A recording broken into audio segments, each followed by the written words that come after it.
In the heart of Mesopotamia rose Babylon, a city of towering walls, glittering palaces, and temples that seemed to touch the heavens. To its people, it was not only a seat of kings, but the dwelling place of gods. Beneath the shadow of ziggurats, incense filled the air, and chants echoed like thunder. The priests, guardians of these rituals, were believed to stand closest to the divine, their words treated as law, their power greater than that of kings. Yet beneath the majesty of ritual and sacrifice, there lay practices far darker. Priests did not simply guide the faithful, they commanded their bodies, their purity, and even their suffering. Among the most vulnerable were male virgins, chosen not for protection but for degradation. Their youth was seen as an offering, their innocence a resource to be consumed in acts masked as sacred. Behind the gilded gates of temples, in chambers dimly lit by oil lamps, cruelty was sanctified. What we see as violation, they presented as devotion. What we name horror, they called holiness. In Babylon, the gods were said to demand submission, and the priests ensured that submission was absolute. This is the hidden side of Babylonian piety, the rituals that turned faith into fear and purity into a curse. These are the most horrifying acts Babylonian priests inflicted upon male virgins. Welcome to Scroll Historian. Here we unroll the forgotten pages of the past, stories of power, fear, and silence that history tried to hide. If you enjoy journeys into these hidden chapters, I invite you to subscribe, leave a like, and share your thoughts in the comments. Your voice helps keep history alive and ensures these stories reach others who seek to understand the shadows of the past. Now, let us begin. The priests of Babylon. The priests of Babylon were more than servants of the gods. They were rulers clothed in sanctity. Atop the ziggurats, their voices carried over the city, commanding obedience not only through ritual but through fear. Their authority reached into every household, every life, for to defy a priest was to defy the divine itself. Kings wore crowns, but priests wore power that seemed eternal. They controlled the calendar of the people, dictating when crops were planted, when festivals were celebrated, when sacrifices were made. Their knowledge of the stars gave them the aura of prophecy, and their words inscribed in cuneiform carried weight that no subject dared question. To doubt them was to risk damnation, both in this life and the next. But this power was not limited to the heavens. The priests claimed dominion over the flesh, decreeing which bodies were pure, which were stained, and which must be offered. To them, the faithful were not equals, but instruments, vessels through which rituals could be performed, sacrifices completed, and authority reinforced. Behind the veneer of piety, they wielded control absolute, their sanctity a shield against accusation, their cruelty hidden beneath the language of devotion. In Babylon, to be touched by a priest was to be touched by the gods, and so no matter the act, silence was demanded and obedience ensured.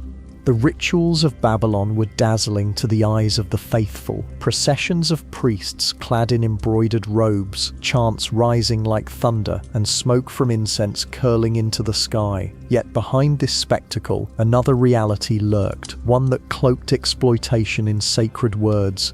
The priests declared that purity was the greatest gift a person could offer the gods. Male virgins, untouched and untested, were believed to embody this purity in its most potent form, but in the hands of the priesthood, this belief became a weapon. These boys were selected, isolated, and told their bodies were no longer their own. They belonged to the temple, and through the temple, to the gods. What followed was justified as holy ritual. Acts of humiliation, degradation, and pain were veiled beneath the language of sacrifice. A young man stripped of dignity was told he was being honored. The cries of the vulnerable were reinterpreted as prayers rising to the heavens. In this way, the priests sanctified cruelty, transforming violence into liturgy and submission into worship. Thus, the temple became not only a house of gods, but a prison of bodies, where the authority of the priests turned faith into fear, and the most intimate acts of control were recast as the will of the divine. Male virgins as offerings. The priests spoke often of purity, and in their eyes no vessel was more sacred than the untouched body of a young man. Virgins were believed to embody a divine energy, a force that could bridge the gap between mortals and gods. This belief made them targets, not for protection, but for sacrifice. Selection was both public and secretive. Families seeking favor with the temple might offer their sons, persuaded that the gods would bless them in return. Others were taken by decree, chosen for their youth, their innocence, or the mere misfortune of being noticed by a priest's gaze. To be selected was called an honor. In truth, it was a sentence. Once chosen, these boys were cut off from their world. They were washed, anointed with oils, and dressed in ritual garments. What appeared to outsiders as preparation for holiness was, for them, the stripping away of their humanity. Each prayer whispered over their heads became a chain binding them to a fate they could not escape. To the people of Babylon, these youths became symbols of devotion, but within the temple walls they were reduced to bodies awaiting ritual, vessels emptied of choice and filled instead with the will of those who ruled in the name of the gods. On the appointed day, the chosen youths were led into the temple, their bodies adorned with garlands and their faces painted with the pale mask of fear. To the watching crowds they appeared as holy offerings, a bridge between mortal men and divine gods. But to the boys themselves, every step toward the altar was a descent into captivity. The priests paraded them as symbols of devotion. Standing before the idols, the virgins were presented not as individuals with names and families, but as vessels, pure flesh through which the gods would be appeased. Their trembling was hidden beneath chants, their silence drowned by drums. The people too were complicit. For them this was worship, a spectacle that promised prosperity, rain for the crops and victory in battle. Parents even boasted that their sons had been chosen, believing honor outweighed horror. Few dared to speak of the humiliation and pain awaiting them inside the sanctuary, for to question the ritual was to risk divine wrath. Thus, male virgins became living sacrifices, bodies offered in the name of gods who never spoke, controlled by priests who claimed to hear their will. What was presented as sanctity was in truth the cruelest form of bondage, cloaked in gold and incense. Rituals of humiliation. Humiliation was the first wound inflicted, for it stripped the youths of dignity before any further act could be performed.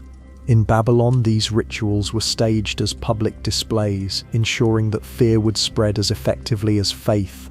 To be humiliated was not seen as cruelty, but as purification, a breaking of pride that made the body worthy of offering.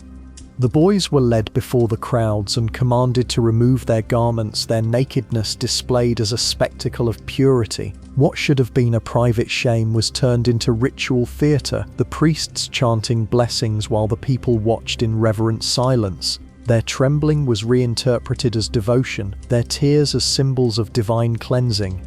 Sometimes they were forced to kneel before idols for hours, their heads bowed, their bodies trembling from exhaustion. Others were paraded through the streets in ritual processions, mocked as symbols of sacrifice while incense burned and hymns rose to the heavens. Each act was meant to erase individuality, to transform a boy into nothing more than an offering.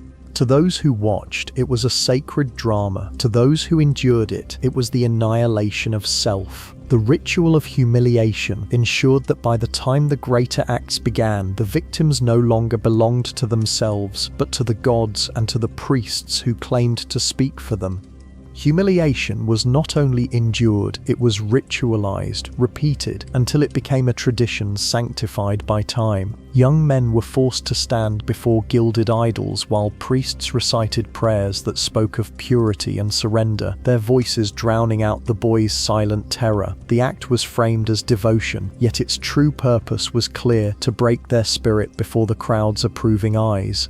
The audience played its role as well. Citizens watched these spectacles without protest, accepting them as necessary offerings. Some whispered prayers, others marveled at the solemnity, but none acknowledged the cruelty unfolding before them. What should have stirred pity was instead consumed as entertainment, disguised as holiness. Even laughter was part of the ritual. Accounts describe the boys subjected to mockery, their fear twisted into spectacle. They were paraded like actors in a sacred drama, their shame transformed into a communal performance that erased their dignity. Every gaze upon them became another chain, binding them tighter to the fate awaiting behind temple doors. Thus, humiliation was elevated to liturgy. What stripped the victims of humanity was exalted as worship, and when the boys finally disappeared into the sanctuaries, their public degradation had already ensured that resistance was impossible, for the crowd itself had witnessed and sanctioned their surrender. Acts of violence and submission. After humiliation came violence, the stage where the priests claimed the gods demanded not only purity but suffering. The rituals were carefully orchestrated to inflict pain, framed not as cruelty but as sacred offering. In Babylon, blood was believed to hold divine power, and the blood of virgins was thought to be the purest of all. Young men were struck with rods or cords, their bodies marked with welts as chants rose in the background. Each blow was declared a sacrifice, each cry reinterpreted as a hymn of devotion. The priests told the people that the pain purified the spirit, but for the victims it was a brutal descent into fear and submission. Some rites involved the drawing of blood, cuts made deliberately across the body as offerings to idols. The wounds were left visible so that the scar itself became a symbol of the god's claim upon the flesh. To bleed in the temple was to be bound forever, not only to the gods above, but to the priests who ruled in their name. For the people of Babylon, these acts were holy theatre. For the young men, they were a terrifying revelation. Their innocence had become a curse, their purity the very reason for their suffering. Violence in these rituals was not only a spectacle of blood, it was also a ritual of domination. The priests demanded that the young men submit entirely, their bodies reduced to vessels of obedience. What might be seen as violation was reframed as sacred penetration, a symbolic act in which the gods themselves were said to enter through the authority of their servants. These rites blurred the line between worship and abuse. The virgins, already broken by humiliation and pain, were forced to endure acts presented as divine union. The temple walls, adorned with carvings of gods and kings, became the silent witnesses of cruelty, masked as devotion. No plea could be heard, for silence was demanded as part of the offering. The people outside the sanctuary never saw the reality. They heard only the chants, saw only the priests emerging with solemn faces, and believed the gods had been appeased. What happened within remained shrouded in incense and secrecy, hidden from the public eye, yet sustained by their acceptance. Thus, violence and submission became inseparable. The body of the Virgin was transformed into a stage where priests enacted the will of the divine, and where suffering was not an accident, but the very essence of worship, control through fear. The power of the Babylonian priesthood did not rest only on ritual, but on silence. Fear was their most enduring tool, shaping not only the victims but the entire community. The young men chosen for sacrifice rarely spoke of what they endured, for to confess was to invite disbelief, ridicule, or even punishment. Their suffering was wrapped in secrecy, sanctified by terror. Families, too, were bound by fear. To question the priests was to challenge the gods themselves, a crime that could bring curses upon a household. Parents who suspected the truth remained silent, convincing themselves that what their sons endured was holy. Fear turned complicity into devotion, and silence into survival. The community at large accepted the rituals as inevitable, as natural as the rising of the sun. The threat of divine wrath ensured obedience. Those who watched the humiliations or heard the distant cries within temple walls never dared to speak against them, for to resist was to risk the gods' anger and the priests' power. Thus, fear spread like incense through Babylon, unseen but inescapable. It ensured that the most horrifying acts could continue, not as scandal but as tradition. The silence of survivors became another chain in the system. Those who endured the rituals and lived carried scars too heavy to speak aloud. Many were absorbed back into society, outwardly unchanged but inwardly shattered. To confess the truth was unthinkable. It would mean not only reliving the horror but defying the priests whose authority no one dared to question. In time, this silence became self-perpetuating. Survivors, pressed by shame and fear, spoke of their ordeal as service to the gods, repeating the same words once forced upon them. In this way, victims became unwilling guardians of the system, passing on its acceptance to the next generation. The priests understood this well. By ensuring that no one spoke openly of the reality, they created a culture where horror was hidden beneath reverence. Fear sealed mouths more effectively than chains, and shame erased testimonies before they could ever be recorded. Thus, the cycle continued. Each new boy chosen entered the temple without knowing the truth, and each one who left carried it buried within him. Terror, silence, and ritual worked together, ensuring that Babylon's darkest acts endured for centuries, unbroken and unchallenged. Echoes in history. The great chronicles of Babylon spoke of kings and wars, of gardens that touched the heavens and temples that pierced the sky. They praised the wisdom of priests, the wealth of merchants, and the glory of gods carved in stone. Yet in those same records, there is little trace of the boys who were offered, humiliated and broken. Their suffering was swallowed by silence, erased from the stories meant to endure.